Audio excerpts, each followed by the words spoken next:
Gjithçka ishte e pritshme lidhur me atë që ndodhi, pra ekipi menaxhues i cili ishte vendosur prej qeverive të mëparshme të Republikës Kosovës pati një qëndrim vërtet trënditës për neve, me qenë se ati i prezentoj interesat e Republikës së Serbisë, jo interesat e Republikës Kosovës.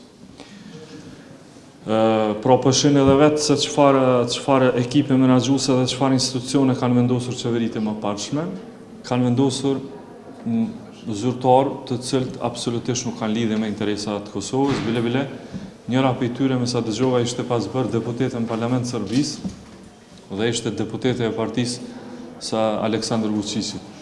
Kështu që nuk patëm ne çka të presim tjetër prej këtij ekipi menaxhues.